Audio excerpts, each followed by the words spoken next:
Hello Gear Facts friends, welcome to video number 2 about the G14, the new multi-effects entry-level release from Zoom. This time I'm going to have a closer look at some editing. So we're on this octave sound here, which I find quite agreeable. I'm just playing through a low-cost line 6 amp on a completely clean setting, so everything that we're hearing is coming from the Zoom unit. Anyway, let's press edit. You'll notice that the 5 pedals come up. These are the 5 effects in our chain, and we can very easily mute them just by pressing these buttons underneath. It's an excellently quick system, so if I play that octave for example, and then take it away, it's very good for doing extremely quick comparisons. We might just take off that tube screamer just to reduce our noise. There you go, our comparison. You can see that the octave pedal has become highlighted there, so if I press edit again, it will then go into the actual parameters of that effect. As you can see, there are 4 parameters in the octave effect, and we have 4 dials underneath. Very easy to quickly control. Whoops. Now, sorry, I've gone out of it there. Okay, very easy to quickly control the settings of that effect. So we've got 2 octaves to choose from. Octave 2 is that really low sub-octave. I could take away octave 1.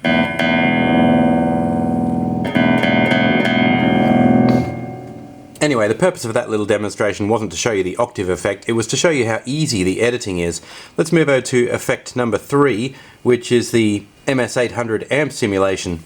This effect has 1 of 3 written here, which means there are 3 pages. So the last knob, instead of controlling an effects parameter, it'll take us to the following pages. So it looks like this effect has a total of 7 parameters, so we can change our input level, low or high. Sounds pretty deadly on the high. Let's roll over to some of these other parameters. Treble control. It's all very self-explanatory, and I've got to tell you, I haven't even opened the manual of this yet. This has all been understood within about 2 minutes. Very easy. Let's turn this gain right up. Sorry if my hand's obscuring your view a little bit there.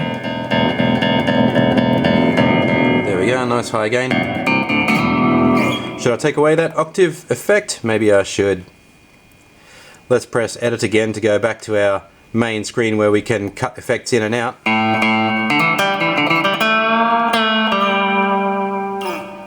So as you can see, we're just left with our amp simulator and spring reverb, so very minimal effect.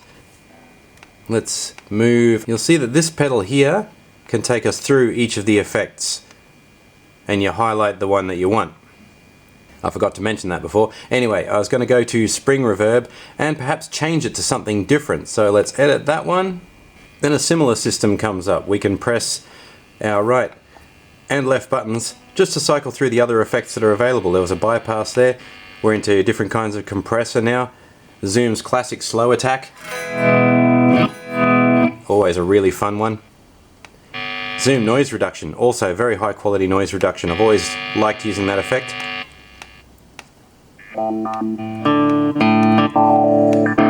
And you can go through something like 90 effects just experimenting with what works. I'm going to go back now though, because I was talking about trying a delay effect before, which would probably be located just before the reverb effects, and there you go, you saw them come up there. Our reverb effects on the right, we're moving over to the left and into the delay effects.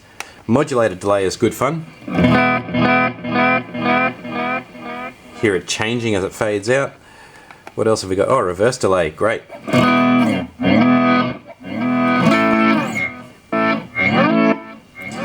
And you can hear that the sound clarity is really nice. Let's try classic analog delay.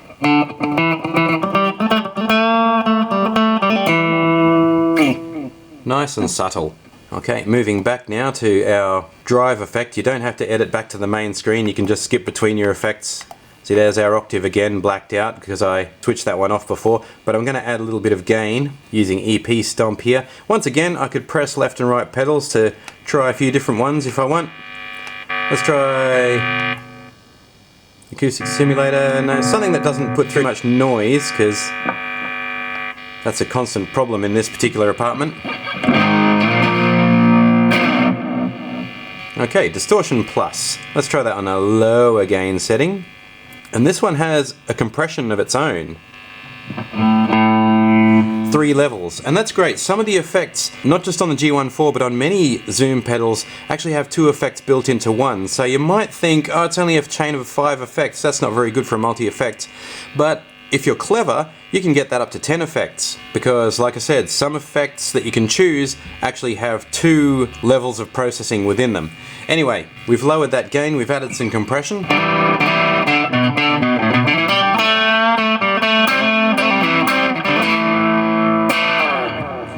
Okay, now you can probably hear that I'm a little bit out of tune there, so I'm going to go out of this editing system and use the tuner, but I don't have to save anything because it all happens automatically. When I come back to this patch, everything will be the way I left it.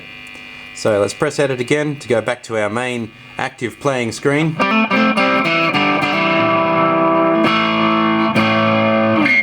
Actually, it doesn't sound too bad now, so I'm going to deliberately put it out of tune a bit. Okay, we're sounding bad. I'll move up a little bit so you can see. 2 pedals together.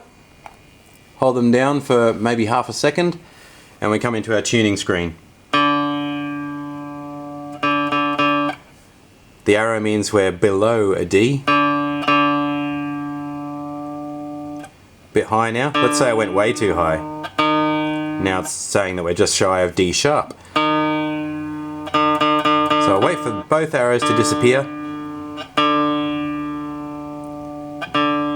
Or both arrows to appear, I should say.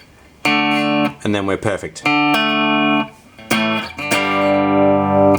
That's also a quick way to bypass the effects too. Now my understanding is if you press anything else, we'll be back into the play screen. Yep, back on that octave solo effect.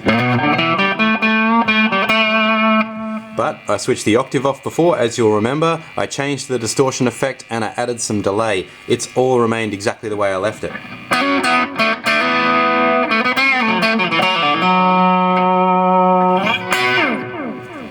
I mentioned before that I've got terrible electrics in this apartment, and dealing with noise is a constant battle. However, the G1-4 seems to be coping pretty well.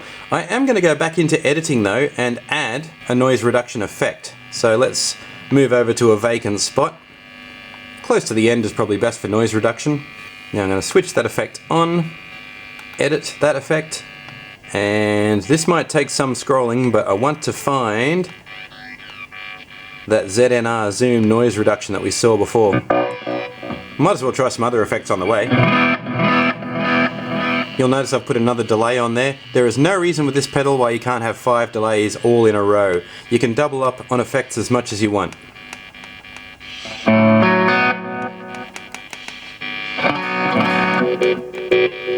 There it is.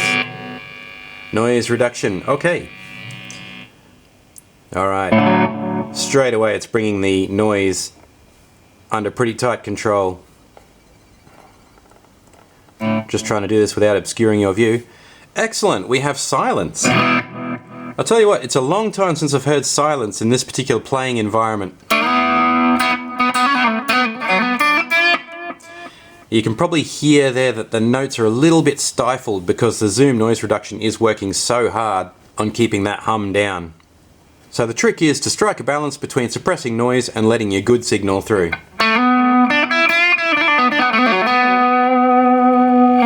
It's working a bit better now. So that's my quick tutorial about editing on the G1-4. Guys, you can see it's a bit of a departure from the G1-ON of about 2015 or 16, I think that was, followed by the G1-N, which came a little later on. This one has followed on by using the same display as the G1-N, but as you can see, everything else around it is all different. And I have to say, I think it's an improvement. I also think the clarity of the effects is slightly improved as well. So that's it for video number 2 about the G1-4 GearFacts friends. Next I'm going to be looking at beats and looping. So please subscribe to GearFacts to get a notification about that next one, and thanks again for watching. Have a great day.